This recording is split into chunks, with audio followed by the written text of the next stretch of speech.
tahu bahwa Pak Junaidi sedang dalam pendidikan guru penggerak. Saya tahu bahwa Pak Junaidi sedang ikut pendidikan guru penggerak. Saya tahu kalau Pak Jun lagi pendidik guru penggerak. Saya tahu kalau Pak Jun itu lagi pendidikan guru penggerak. Perkenalkan, nama saya Jumaliati, saya guru SMA Negeri Unggul Darussalam Labuan Haji. Saya tahu Pak Junaidi Dongoran sedang mengikuti pendidikan guru penggerak. Saya tahu Pak Jun lagi dalam pendidikan guru penggerak. Saya tahu Pak Junaidi Dongoran sekarang lagi proses pendidikan guru penggerak. Saya tahu Pak Junaidi sedang dalam pendidikan guru penggerak.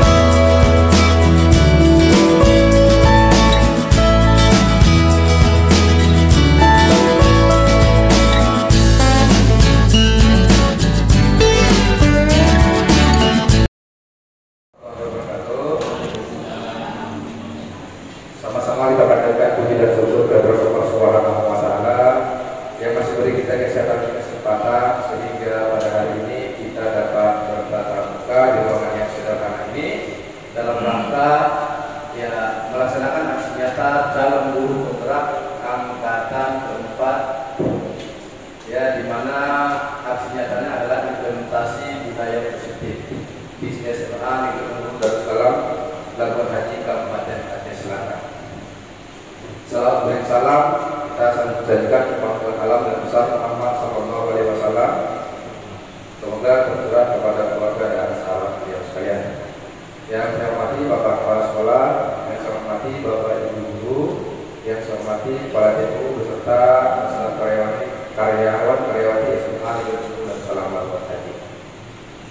Baik Bapak Ibu, yang pertama saya ucapkan terima kasih kepada Bapak Kepala Sekolah yang telah memberikan kesempatan kepada saya untuk melaksanakan aksi nyata dalam implementasi budaya positif di SMA kita yang tercinta ini. Ini merupakan salah satu tugas kami guru penggerak yang lagi pendidikan Bapak Ibu.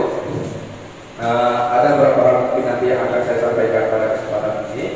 Kita bisa diskusi nantinya jika ada yang perlu kita diskusikan. Baik Bapak Ibu, kita akan membahas hari ini sebagai implementasi daripada modul yang kami pelajari, di mana sekarang kami dalam pendidikan guru penggerak itu sudah pada tahap menyelesaikan modul 1, di mana nanti akan ada 3 modul yang akan diselesaikan.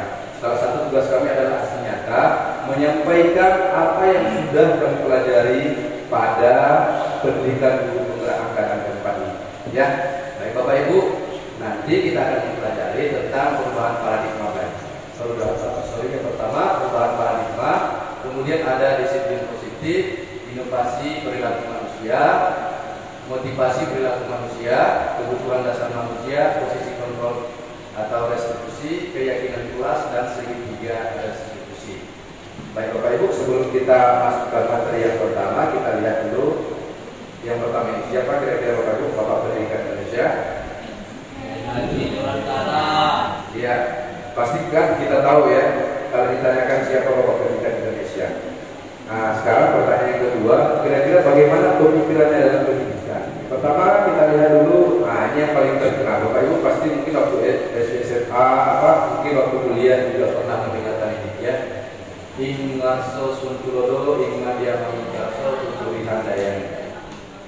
Kalau artinya ini menjadi seorang dari Ingarso Suntulodo, kalau dalam kepemimpinan itu menjadi seorang pemimpin harus mampu memberikan suri tauladan. Kemudian Hikmah Dia Mampu Karso, seorang di tengah kesibukannya harus juga mampu membangkitkan atau menggugah semangat. Kemudian ada Tutri Handayani, seseorang harus mampu mendorong moral semangat kerja dari belakang. Ya. Itu arti daripada yang pertama tadi, Ignacio Sugiroto, Hikmah Dia Mampu Karso, Tutri Handayani. Bapak Ibu kita lanjut. Kemudian rapat Ki Dewantara itu menjelaskan tentang pendidikan itu. Ya, apa tujuan pendidikan menurut Ki Dewantara? Ternyata seperti itu. Ya, tujuan pendidikan adalah menuntun segala kotak yang ada pada anak-anak agar mereka dapat mencapai keselamatan dan kebahagiaan yang setinggi-tingginya, baik sebagai manusia maupun sebagai anggota masyarakat. Ya. Menuntun segala kodrat, artinya kita di sini, makanya dia kalau sekarang ada Merdeka Belajar gitu. Jadi tugas guru itu kan menuntun. Jadi kita tidak bisa memaksakan siswa itu mau jadi apa gitu. Karena pada dasarnya siswa itu kan dia memang ada bakat tersendiri. Dia harus orang IPS dipaksa ke IPA, orang IPA dipaksa ke IPS, dan juga bakat-bakat yang lain gitu. Maka kita sebagai guru tentunya berdasarkan pemikiran Ki Dewantara kita adalah menuntun, mengarahkan agar mereka tidak tersesat, ya. Jadi kita itu hanya menuntun, mengarahkan agar siswa itu tidak tersesat, sesuai dengan pemikiran Ki Dewantara, ya. Makanya kalau dalam pendidikan itu tidak boleh memaksakan kehendak, ya. Kemudian kita lanjut, Bapak Ibu. Ya, ada ibarat seperti ya, guru itu ibaratkan sebagai petani, gitu, ya. Kemudian anak-anak itu diibaratkan sebagai tumbuhan bisa jadi tumbuhan padi, jagung, seperti itu. Jadi kita hanya bisa merawat mereka. Bagaimana cara seorang guru atau seorang petani agar tanamannya itu tumbuh subur, menghasilkan bibit yang bagus, begitu juga dengan guru. Bagaimana seorang guru itu bisa menciptakan, membimbing, menuntun anak-anak agar menjadi manusia-manusia yang baik, yang bisa menemukan kebahagiaannya baik di dunia ini maupun di akhirat nantinya. Itu Bapak Ibu, ya. Kita lanjut. Nah, ini selaras dengan tujuan pendidikan nasional, ya.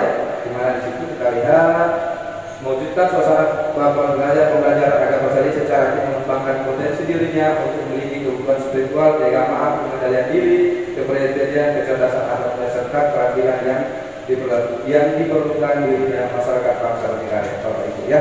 Itu bisa dibaca di depan. Kemudian Bapak Ibu, salah satu tujuan daripada program penggerak ini adalah agar terciptanya siswa-siswa yang memiliki profil Pancasila. Ya, jadi apa itu profil Pancasila, Bapak Ibu? Sebab ini tujuan daripada pendidikan kita sekarang, ya. Belajar Pancasila, belajar yang beriman, bertakwa kepada Tuhan Yang Maha Esa, berkebinekaan global, mampu bergotong royong.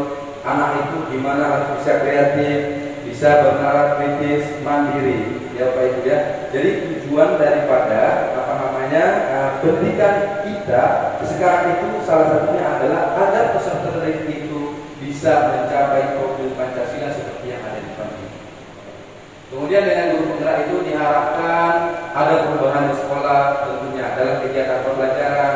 Jadi banyak harapan-harapan pemerintah untuk kita sebagai guru di Indonesia. Baik, ya. Kemudian ya salah satu Bapak Ibu untuk bisa menempuh atau untuk bisa memperoleh profil pelajar Pancasila adalah dengan ini Bapak Ibu implementasi budaya positif di sekolah. Kita harus menciptakan budaya positif di sekolah. Apa saja, ya? Misalnya apa yang dikatakan budaya positif itu akan kita bahas sekarang ini. Ya, yang pertama kita lihat dulu, ya, pertanyaan romantik dulu. Contoh budaya positif itu seperti apa? Apakah kita tahu kira-kira? Kemudian apa urgensi dari menciptakan suasana positif di lingkungan sekolah kita ini? Apa manfaatnya kira-kira? Kemudian bagaimana kita sendiri sebagai seorang pendidik dapat menciptakan suasana positif di lingkungan sekolah Anda selama ini? Kemudian pertanyaan keempat, apa hubungan antara menciptakan suasana yang positif dengan proses pembelajaran yang berpihak kepada murid? Dan yang kelima, bagaimana penerapan disiplin saat ini di sekolah?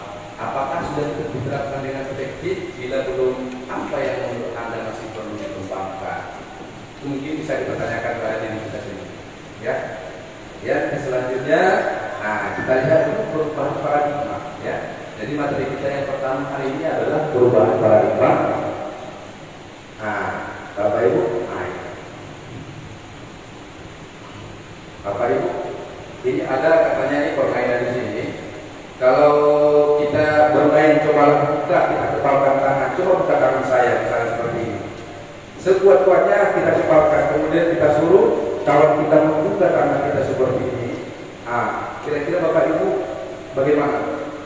Berusaha nggak sekuat tenaga untuk tidak, ya, untuk tidak bisa terbuka tangan itu, ya.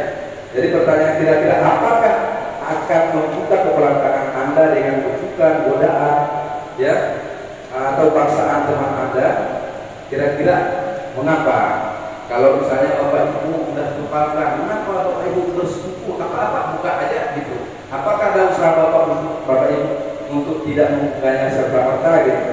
Apa alasannya kira-kira? Itu bisa dijawab dalam diri sendiri, ya.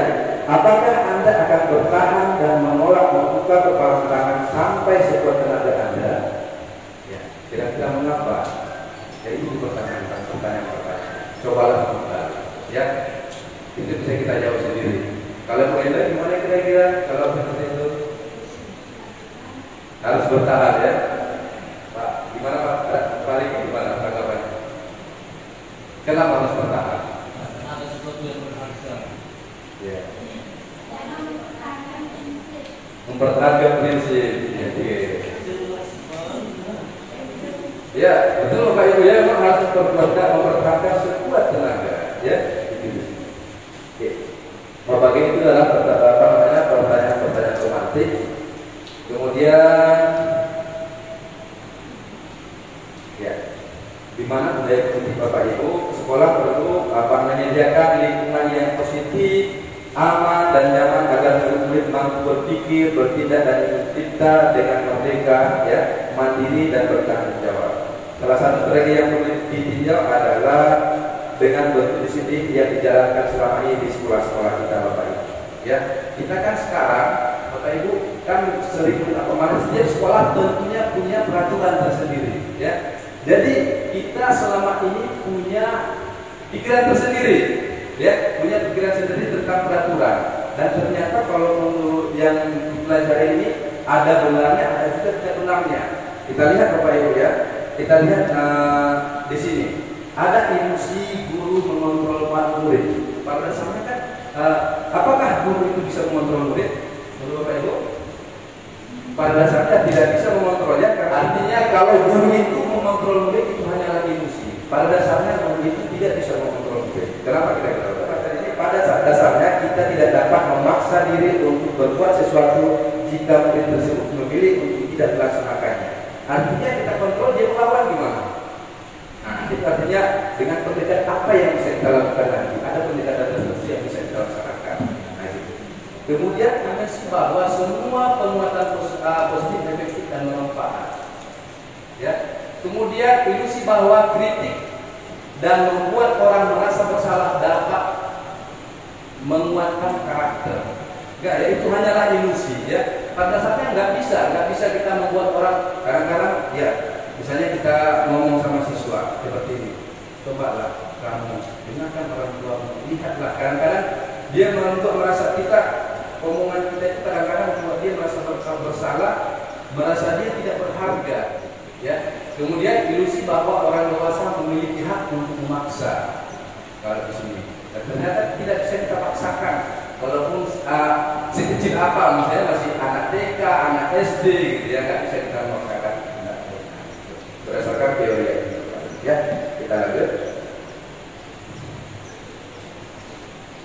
Oh iya.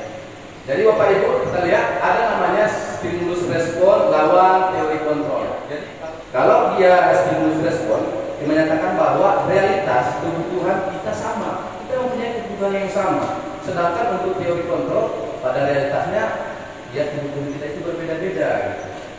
Kemudian semua orang melihat hal yang sama. Oh, kita memandang siswa itu sama semua gitu, ya. Maksudnya dalam artian tertentu, ya. Kemudian setiap orang memiliki gambaran berbeda-beda. Gitu. Kemudian kita mencoba mengubah orang agar pandangan sama terhadap kita. Kan seperti itu, ya. mencoba mengubah orang agar berpandangan sama dengan kita. Ya, itu pandangan Steven Pressfield. Dan kalau teori kontrolnya, kita berusaha memahami pandangan orang lain tentang dunia. Selanjutnya, perilaku buruk dilihat sebagai suatu kesalahan, Bapak Ibu. Ada, dia melakukan keburukan, itu pasti salah gitu. Sedangkan teori kontrol tentang dunia, semua perilaku memiliki tujuan. Kenapa seorang anak bisa mencuri misalnya? Dia butuh pulpen, bisa mencuri pulpen. Ya karena dia butuh pulpen itu mungkin artinya kan dia ada tujuan tertentu. Mungkin dia mau menulis, tapi ada hal tertentu di situ yang tidak 100% dia salah gitu. Dia berbuat karena memang ada tujuannya gitu. Selanjutnya, orang lain bisa mengontrol saya. Hanya Anda yang bisa mengontrol diri Anda. Saya bisa mengontrol orang lain, Anda tidak bisa mengontrol orang lain. Kemudian pemaksaan ada pada saat kita jaga kolaborasi. Kalau misalnya kan ada pemaksaan, kalau di sini kita kolaborasi. Ya, kamu harus seperti ini. Tapi kita duduk gimana kita biar berpeluang menciptakan sesuatu yang baik. Ya, kita nggak memaksakan dia. Kemudian model berpikir kalau dia yang pertama dialah yang menang. Gitu. Pada dasarnya kan seperti itu. Model berpikir menang gitu. Ya kan? Artinya ya udah kita sama-sama menang, sama-sama beres dengan kolaborasi. Jangan saya duluan, saya menang gitu. Itulah indahnya sebenarnya. Ya, kolaborasinya. Kita lanjut Bapak Ibu. Kemudian tadi setelah kita bahas sedikit, apakah Anda meyakini bahwa tepat untuk meminta murid menyesuaikan diri dengan keinginan Anda dan bahwasanya adalah tanggung jawab Anda untuk memaksa murid demi suatu kebaikan? Adakah cara lain? Adakah cara lain selain memaksakan? Ya, ada ya, tentunya ada. Tapi kita lanjut. Selanjutnya kita lihat yang kedua adalah budaya positif. Tadi yang pertama adanya sudah kita lanjutkan dengan budaya disiplin positif Bapak Ibu. Ya. Pertanyaan pematik pertama adalah Bapak Ibu, bagaimana cara membuat murid disiplin? Kemudian apakah yang bisa mendisiplinkan murid? Apakah guru yang bisa mendisiplinkan murid? Atau kepala sekolah? Atau orang tua murid? Atau murid itu sendiri? Mengapa?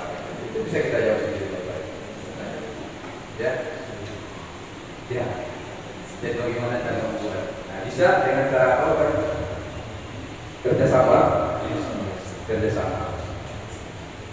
Oke Bapak Ibu. Lanjut ya. Itu bisa dijawab sendiri pertanyaan. Ya. Selanjutnya, kebanyakan guru sangat tertarik dengan topik pembahasan tentang disiplin. Mereka berpendapat bahwa kalau saja anak-anak bisa disiplin, pasti mereka akan bisa belajar. Para guru juga berpendapat bahwa mendisiplinkan anak-anak adalah bagian yang paling menantang dalam pekerjaan mereka. Bagaimana dengan pendapat Bapak Ibu? Apakah Anda memiliki pendapat yang sama? Ya.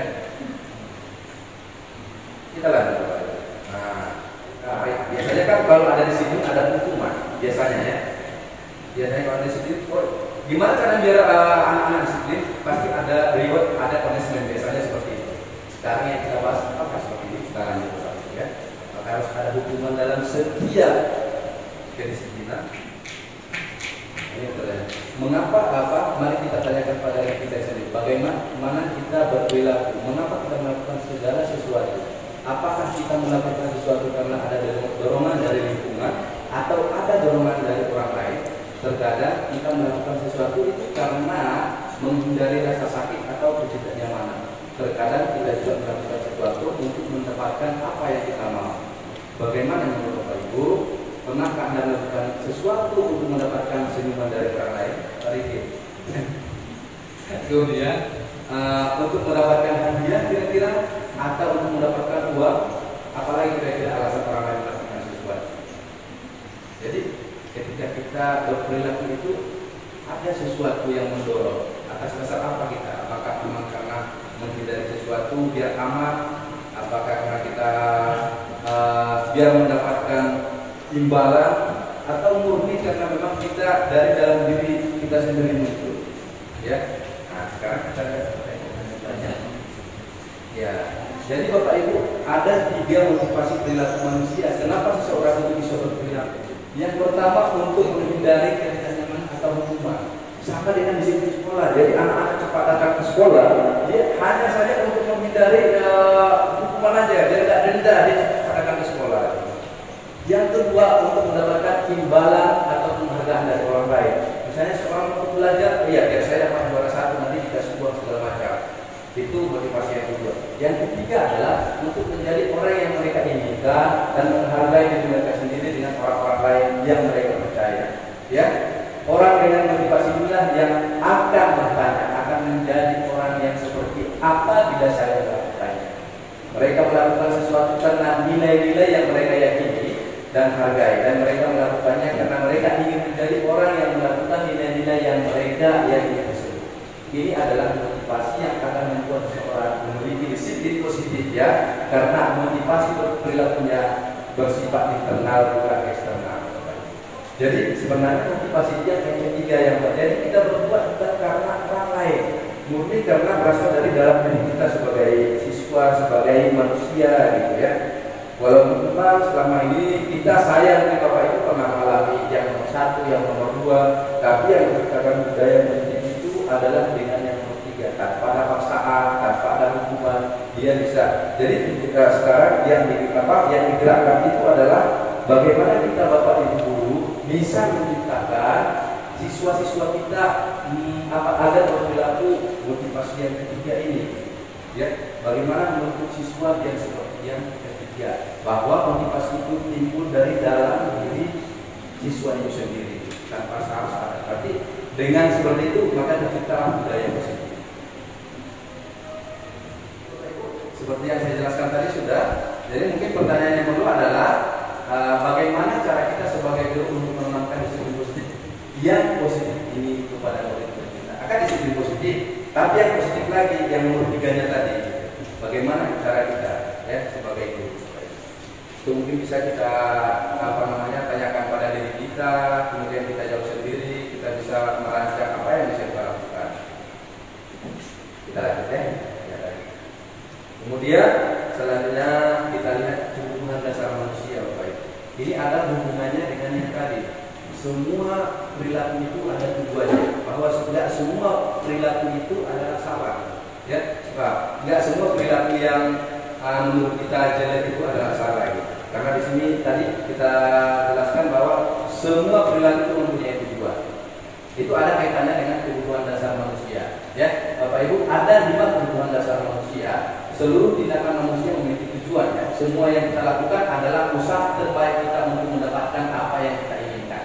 Bapak Ibu, ketika kita mendapatkan apa yang kita inginkan, sebetulnya saat itu kita sedang memenuhi satu atau lebih dari suatu kebutuhan dasar kita, ya, yaitu kebutuhan untuk bertahan hidup. Jadi Bapak Ibu ada 5, ya, kebutuhan. Yang pertama ada kebutuhan bertahan hidup, survival, kebutuhan cinta dan kasih sayang, love and belonging, kemudian kebebasan, freedom, kesenangan, fun, dan kesukaan dan kekuasaan atau kebebasan. Kemudian Bapak Ibu, ketika seorang murid itu melakukan sesuatu perbuatan yang bertentangan dengan nilai-nilai kebaikan atau melanggar peraturan, hal itu sebenarnya dikenakan karena gagal memenuhi kebutuhan dasar mereka. Ya, jadi ya mungkin Bapak Ibu, ya. Jadi ketika seseorang melakukan perbuatan yang tidak baik itu karena gagal memenuhi kebutuhan yang 5 kebutuhan yang ada di sini, ya. Jadi ini adalah kebutuhan dasar Bapak Ibu yang harus kita dipenuhi, baik kita sebagai guru mungkin, sebagai manusia, juga sebagai siswa kita, ya. Dan ternyata ada kebutuhan mereka yang harus kita penuhi. Kenapa mereka berbuat salah? Itu karena bisa jadi kebutuhan mereka tidak bisa dipenuhi oleh keluarga, mungkin mereka berbuat salah. Kenapa ada seorang anak mencuri makanan misalnya di warung, bisa jadi karena mempunyai lapar, gitu, ya. Kenapa ada seorang nenek mencuri kayu bakar? Ya, mungkin karena dia kebutuhan untuk memasak banyak. Kemudian ada keyakinan kelas. Ya, mungkin nanti keyakinan kelas Bapak Ibu. Ada keyakinan kelas Bapak Ibu, ada kalau kita ada peraturan, ada keyakinan kelas. Apa bedanya Bapak Ibu keyakinan kelas sama peraturan kelas? Kalau mungkin peraturan kelas itu kamu langgar, kamu kena hukuman, kamu ini. Kalau keyakinan kelas itu bersifat lebih bersifat lebih abstrak daripada peraturan yang lebih rinci dan konkret. Kemudian di situ keyakinan kelas berupa pernyataan universal. Pernyataan keyakinan kelas senantiasa dibuat dalam bentuk positif, yang kalimat negatifnya. Ya. Kemudian keyakinan kelas hendaknya tidak terlalu banyak sehingga mudah diingat dan dipahami oleh warga kelas. Keyakinan kelas sebaiknya sesuatu yang dapat diterapkan di lingkungan tersebut. Semua warga kelas hendaknya berkontribusi dalam perbuatan keyakinan kelas lewat kegiatan curah kata. Bersedia meninjau kembali keyakinan kelas dari waktu ke waktu, Bapak Ibu. Ya, Bapak Ibu, contoh kalimat keyakinan kelas, setiap anggota kelas perlu belajar. Jadi tidak semacam peraturan. Jadi ada yang kami siap, kami seperti ini. Setiap anggota kelas perlu senang. Setiap anggota kelas perlu melakukan tugas. Setiap anggota kelas perlu saling menghargai. Setiap anggota kelas perlu merasa aman. Selalu berpikir positif, senantiasa menjadi diri terbaik, percaya dan menghormati orang lain, serta berkomitmen terhadap setiap tugas, senantiasa membantu. Itu adalah contoh-contoh keyakinan kelas yang bisa kita terapkan di kelas. Beda dengan aturan.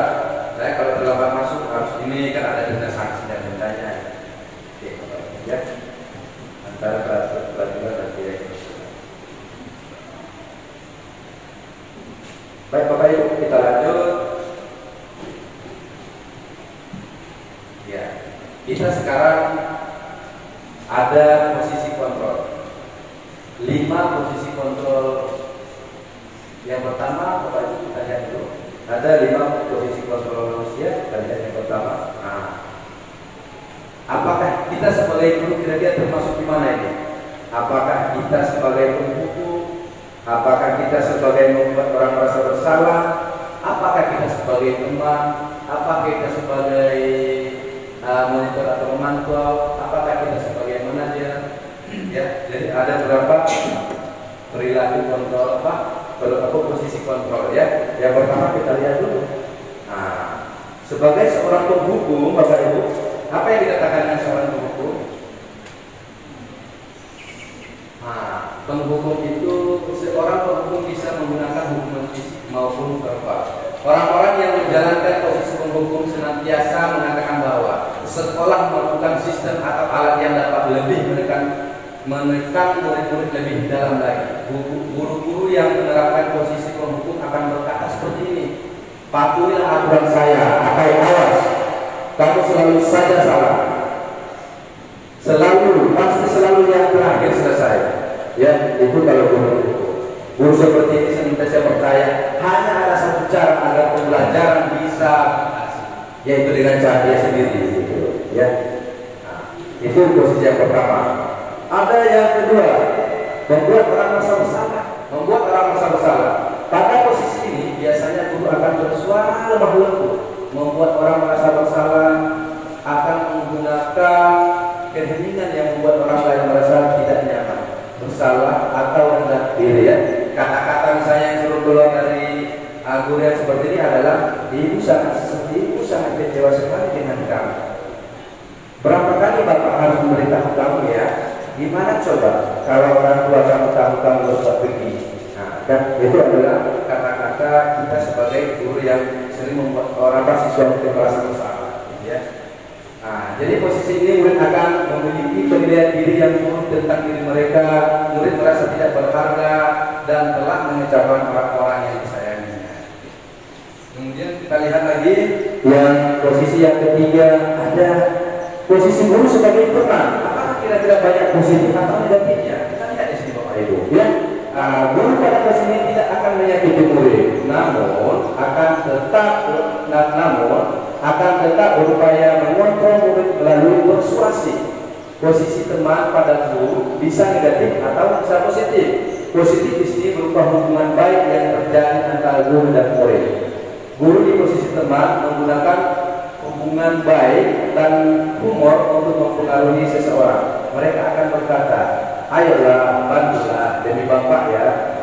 Itu sebagai teman ya. Maksudnya gini ya, ayo ingat tidak bantu Bapak selama ini.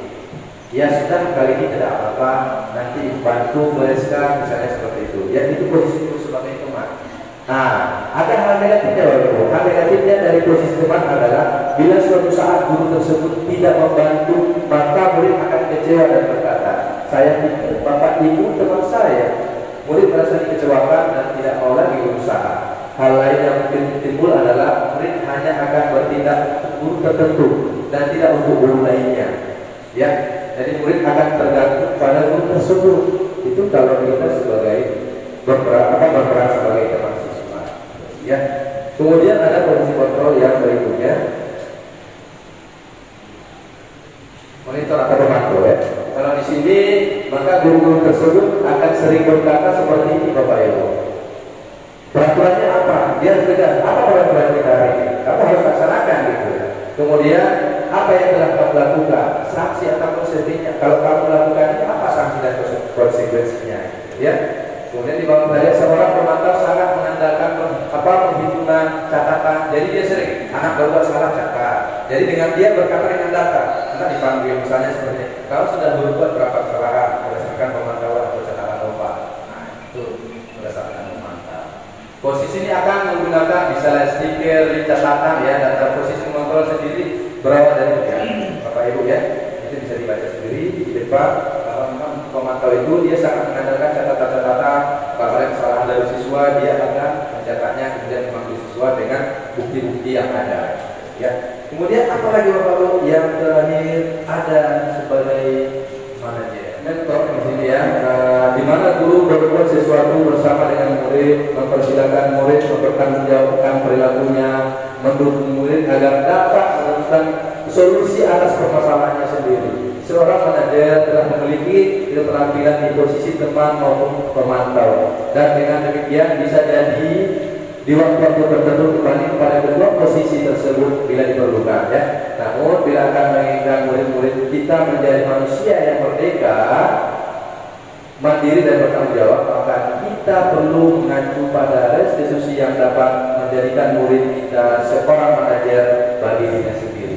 Bapak Ibu ya, di mana dalam manajer murid diajak untuk menganalisis kebutuhan dirinya maupun kebutuhan orang lain. Di sini menekankan di sini penekanan bukan pada kemampuan membuat konsekuensi, namun dapat berkolaborasi dengan murid bagaimana memperbaiki kesalahan yang ada. Seorang manajer Bapak Ibu akan berkata begini, ya, apa yang kita yakini, ya, apakah kamu meyakininya? Apakah kamu meyakininya? Jika kamu meyakininya, apakah kamu bersedia memperbaikinya? Jadi dengan bimbingan-bimbingan tertentu Bapak Ibu. Apa rencana kamu untuk memperbaiki hati ini? Ya, Bapak Ibu, gimana Bapak Ibu kira-kira di antara posisi kontrol tadi apa yang paling baik menurut Bapak Ibu? Alasannya apa?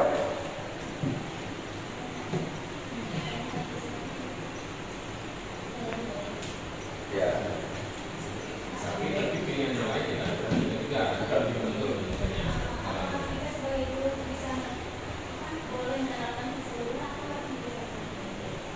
Tergantung kebutuhan.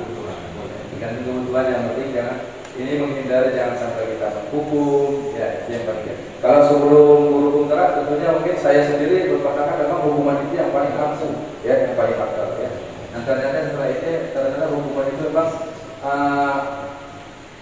pilihan terakhir kalau bisa, itu pilihan terakhir, ya pilihan terakhir yang bisa kita lakukan. Kalau memang tidak, kalau bisa memang jangan sampai kita menghukum, ya. Dan ternyata banyak cara-cara yang bisa kita lakukan. Mungkin selama ini kita, atau mungkin bahkan sampai sekarang masih juga berpikir seperti itu. Bisa jadi kalau praktek, karena bisa kalau nggak dihukum nggak kan, misalnya seperti itu harus kena hukuman kan? Karena mungkin kita belum mencoba kan? Ada cara-cara tertentu.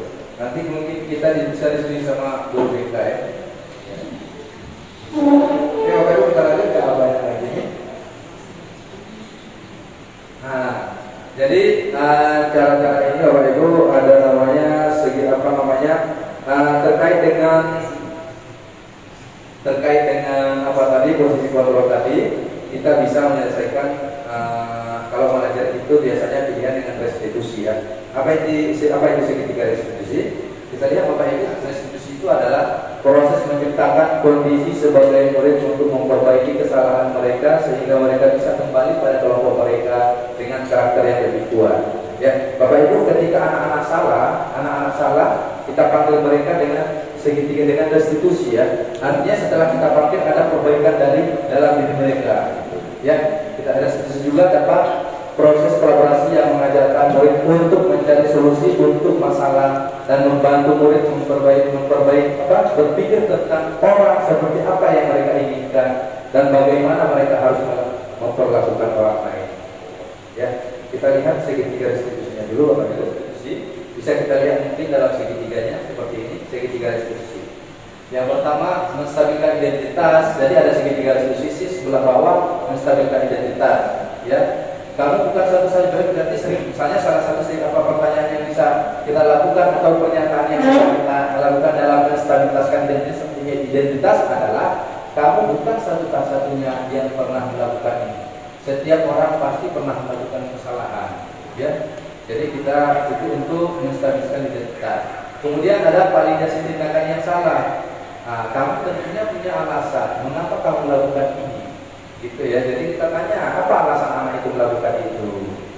Kemudian adakah cara yang lebih baik efektif untuk mendapatkan apa yang kamu butuhkan, gitu ya. Jadi kita lihat seperti itu. Kemudian yang terakhir ada menanyakan keyakinan kelas apa yang telah kita sepakati. Nah, misalnya kita kan udah sepakati misalnya harus saling menyayangi. Tiba-tiba di kelas itu ada yang berantem, ya. Kemudian kita panggil di kantor. Kita naikkan semua dan yang terakhir tanya kesepakatan apa yang sudah kamu lakukan, apa yang bisa kamu lakukan untuk memperbaiki itu. Ya, jadi solusinya itu ada dari dalam diri siswa itu sendiri. Bapak, terima kasih. Mungkin salah satu contoh restitusi yang sudah pernah saya buat itu masih jauh dari kesempurnaan, bisa kita lihat sekarang ya. Tugas yang harus Bapak Ibu lihat, ya. Tugas ini yang harus saya tontonkan Bapak Ibu. Nah, ini proses restitusi ya.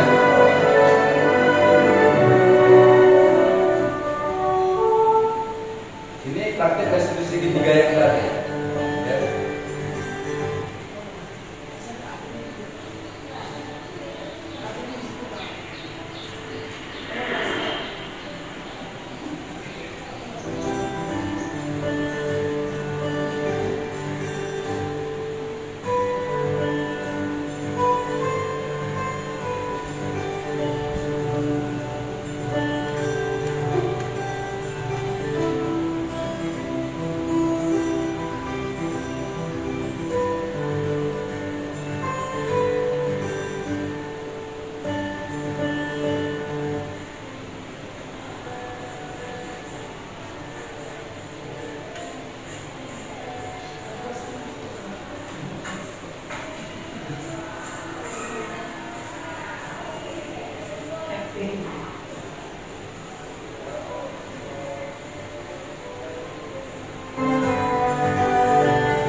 yang pernah saya lakukan Bapak Ibu. Jadi intinya di situ adalah ketika untuk resolusinya itu siswa itu menemukan apa kira-kira solusi terbaik untuk dirinya sendiri. Kan hanya dia yang tahu.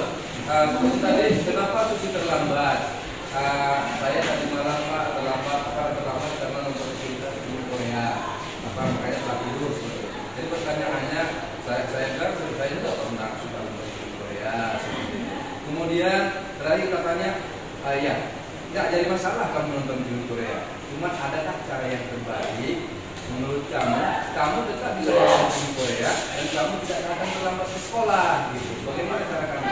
Oh ya ada Pak, saya akan nonton film Korea nanti di waktu luar, tidak lagi nonton film pada saat malam hari. Jadi dia menemukan solusi terhadap apa ya permasalahan yang dia ada. Pada bagian akhir ini kita akan berdiskusi Bapak Ibu terkait apa yang sudah disampaikan hari ini. Mohon kiranya Bapak Ibu tanggapan atau pertanyaan, silakan Bapak Ibu. Terima kasih. Assalamualaikum warahmatullahi wabarakatuh. Waalaikumsalam. Ya, pertama saya ucapkan selamat kepada Pak Jun melakukan aksi nyata sebagai calon guru penggerak dan mudah-mudahan sama nanti itu pun menjadi guru penggerak. Saya sudah mengikuti dari awal ya presentasinya, jadi sangat bagus. Yang terpahami sama saya adalah bahwa bagaimana kita memberdayakan anak itu sendiri ya, sehingga dia bisa mencari solusi terhadap persoalan yang ada pada dirinya sendiri. Jadi sehingga fungsi guru di sini untuk memfasilitasi saja. Ya, saya menilai ini sangat baik ya. Karena kalau solusi dari dia ya tentu yang terbaik buat dia, dan itu pun tentu dalam batasan-batasan yang kita nilai lebih baik ya. Nah, cuma saya di sini harapan saja barangkali kalau bisa anak-anak kita sekarang sudah terlatih dengan video-video pendek seperti itu, bagaimana di samping anak-anak itu juga dia berinisiatif membuat video-video pendek, nah itu mungkin menjadi sebagian hobi sebagian besar anak kita. Juga kalau bisa ditugaskan dia problem apa yang ada pada anak itu dan disuruh ciptakan sama dia problemnya itu, suruh cari solusinya dengan membuat seperti video-video pendek seperti itu.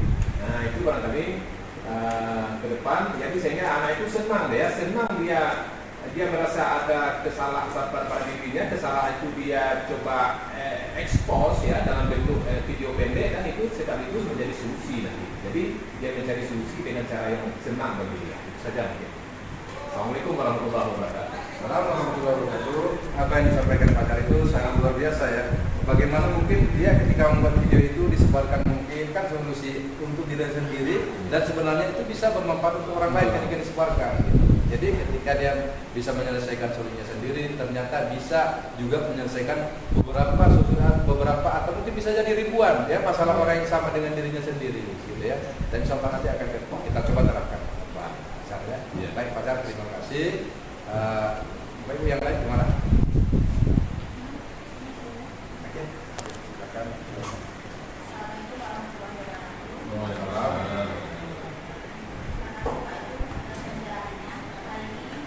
Kegiatan ini sangat bermanfaat bagi kami, terutama saya sendiri sebagai guru.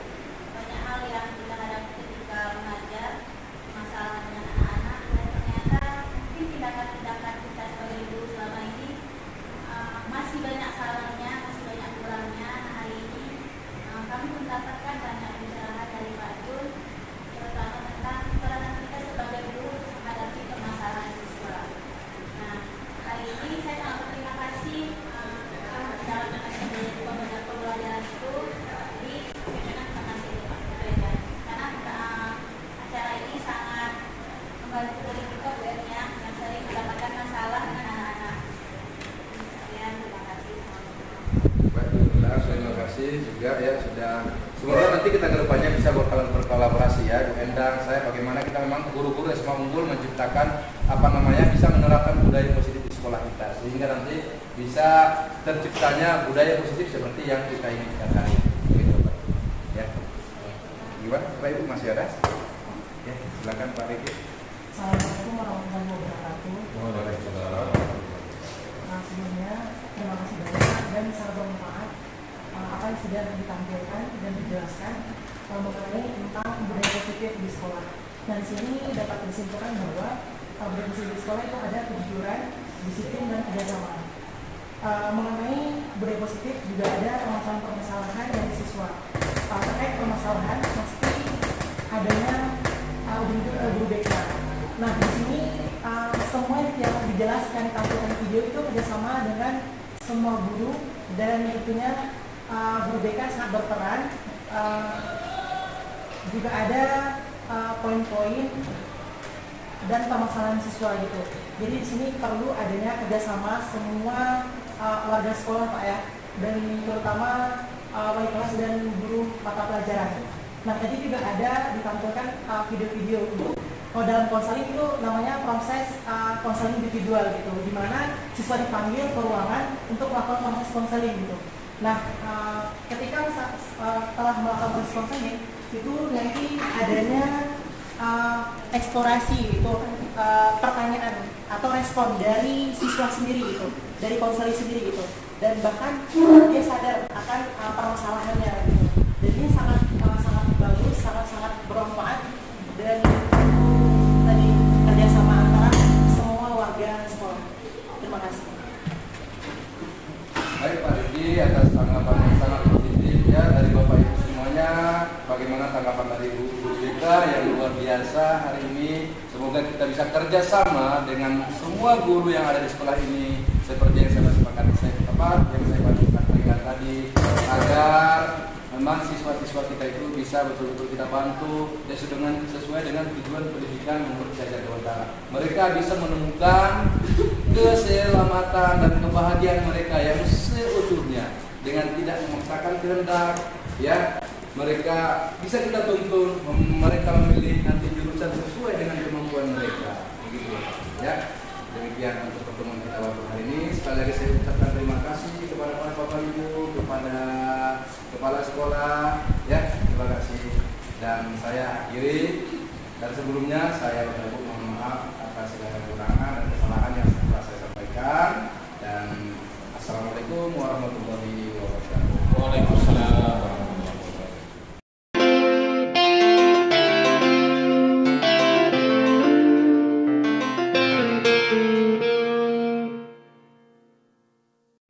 Perkenalkan, nama saya Jumaliati, saya guru SMA Negeri Unggul Darussalam Labuan Haji. Setelah mengikuti sosialisasi yang dilakukan oleh Pak Jun, sangat bagus karena bisa memotivasi kami untuk lebih bisa meningkatkan mutu ataupun kualitas proses belajar mengajar di sekolah. Dan menurut saya bisa menjadi suatu proses kolaborasi yang bagus untuk menerapkan budaya positif di sekolah. Dan saya pun juga sudah mengikuti presentasi beliau dan saya melihat cukup bagus ya, cukup berpotensi ya. Semoga Pak Jun terus dapat menjalankan tahap demi tahap sehingga betul-betul nanti bisa menjadi guru penggerak. Dan juga saya ada juga menonton video-video beliau ya tentang bagaimana mengatasi ya anak-anak dalam berbagai masalahnya. Dan saya melihat cukup bagus ya dalam mengantisipasi anak-anak itu ada solusi-solusi yang diberikan sehingga anak-anak itu merasa tersentuh dan kemudian ya tentu anak-anak itu mau mengikuti aturan-aturan yang ditetapkan di sekolah. Ya, semoga ada ide-ide baru nanti terus dari Pak Junaidi ya untuk menggerakkan tidak hanya mungkin barangkali siswanya tapi juga guru-gurunya. Ya.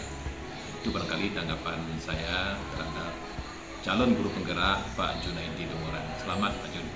Terima kasih. Perkenalkan, saya Riki Agustin, guru bimbingan konseling SMA Negeri Unggul Darussalam Labuan Haji. Setelah saya mengikuti kegiatan sosialisasi yang diberikan oleh Pak Jun, sangat bermanfaat ya, sangat memberikan informasi seputar tentang siswa dan sangat bekerjasama dengan semua elemen-elemen yang ada di sekolah dan sangat berkaitan juga dengan bimbingan konseling. Nah, di sana ada pemanggilan siswa melakukan proses konseling individual dan juga memberikan solusi-solusi terhadap siswa. Nah, di dalam konseling itu sangat bermanfaat dan juga sangat bekerja sama antara semua warga sekolah.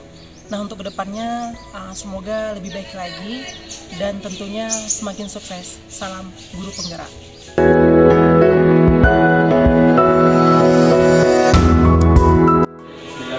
Assalamualaikum warahmatullahi wabarakatuh. Waalaikumsalam warahmatullahi wabarakatuh. Gimana nih kabarnya, sehat? Sehat. Oke, baik anak-anak yang baik pastinya. Sebelum kita mulai belajar, jadi sekarang kita terlebih dahulu membuat sebuah kesepakatan. Kalau saya sebutnya keyakinan kelas, dimana nanti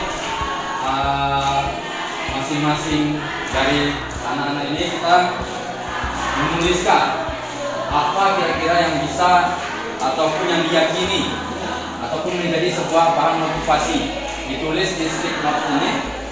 Nanti kita tempelkan. Contohnya nih, misalnya di kelas ini kalian mau pengennya apa? Kalian maunya datang tepat waktu, nah saling menyayangi. Nah, maksudnya yang seperti itu, yang menjadi motivasi dan kesepakatan kita bersama. Jadi jangan nanti ini menjadi sebuah paksaan, tetapi ini adalah sebuah kesadaran diri untuk membangun kelas menjadi lebih nyaman, lebih aman, dan membangun kekompakan. Oke, paham? Paham. Ini ada stick note nih. Jadi nanti kalian tulisnya di sini, terus nanti baru kita tempelkan di kertas kartu ini. Apa yang diinginkan aja? Iya, yang diinginkan, maksudnya yang pengennya gimana kelas kita ini? Apakah kita harus saling membantu, saling menyayangi?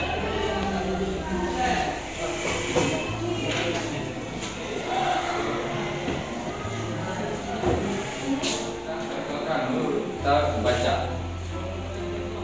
supaya kelas kita tuh. Jadi intinya yang kalian tulis di situ adalah kata-kata yang bisa membangun kalian menjadi lebih baik. Jadi yang positif-positif, bukan yang negatif. Boleh. Dan bagus, Pak. Mana yang lain yang udah? Udah, balik lagi ya.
Pembelajaran yang menarik dan tentunya berpusat pada siswa.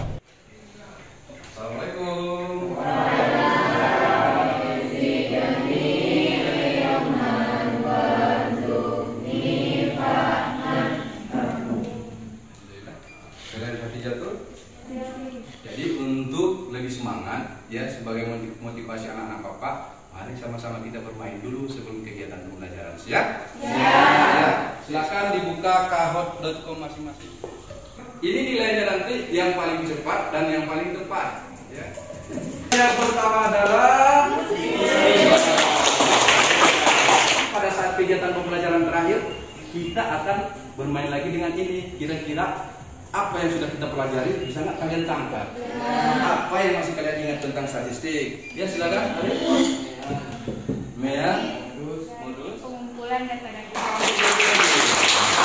Kita akan belajar tentang bagaimana menyusun tabel distribusi frekuensi kelompok agar tujuan pembelajaran kita ini tercapai dan menyenangkan dulu berdasarkan kelompok masing-masing. walaupun belajar kelompok kita harus tetap jaga jarak.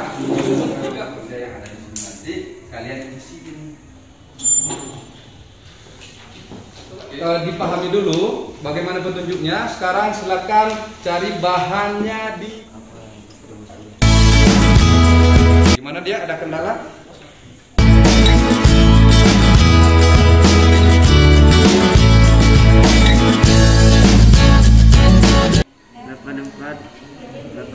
Harus kerjasama dalam kelompoknya ya, jangan akan berkunjung ke kelompok kawannya.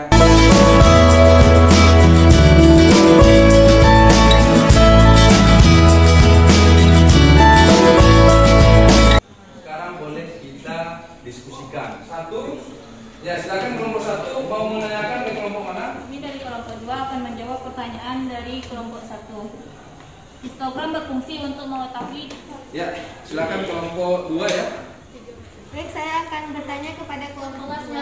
4 atau intervalnya. Jadi 7 dimulai dari interval 72 sampai 75. Sekian. Agar kalian lebih memahami tentang apa itu tujuan pembelajaran kita hari ini, ya, saya jelaskan yang ada. Langkah yang pertama kita lakukan adalah dengan menentukan rank. Apa itu rank? Kesimpulan pada pembelajaran kita pada hari ini itu cara membuat tabel frekuensi, distribusi, dan histogram serta poligon. Yang penting nanti jangan sampai tidak memenuhi nanti intervalnya. Kegiatan evaluasi silakan kalian kembali ke komputer kalian masing-masing. Silakan dijawab. Ya, semangat. Iya, siapakah kira-kira? Dia. Tentang bagaimana kegiatan pembelajaran kita hari ini? Atau semangat belajar siswa. Yes, kalau iya ya.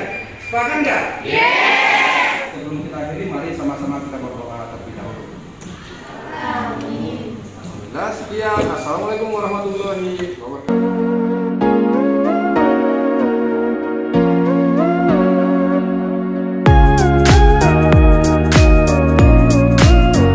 Assalamualaikum warahmatullahi wabarakatuh. Perkenalkan, saya Dewi Febriani dari kelas 12 IPA 2. Tanggapan saya tentang Pak Junaidi yang sekarang itu, pertama, lebih asik, metode pembelajarannya lebih bervariasi. Yang kedua, lebih mengayomi dan lebih sabar menuntun kami dalam belajar.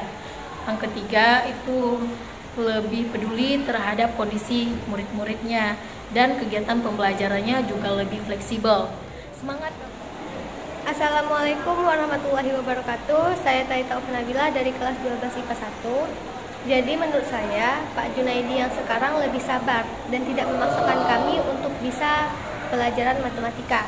Yang kedua, Pak Junaidi mengajarkan kami untuk selalu berkolaborasi dan saling membantu. Dan yang ketiga, pembelajaran yang sekarang tuh lebih asik dan menarik sehingga membuat kami bersemangat belajar. Semangat terus Bapak dan tetap selalu berkarya.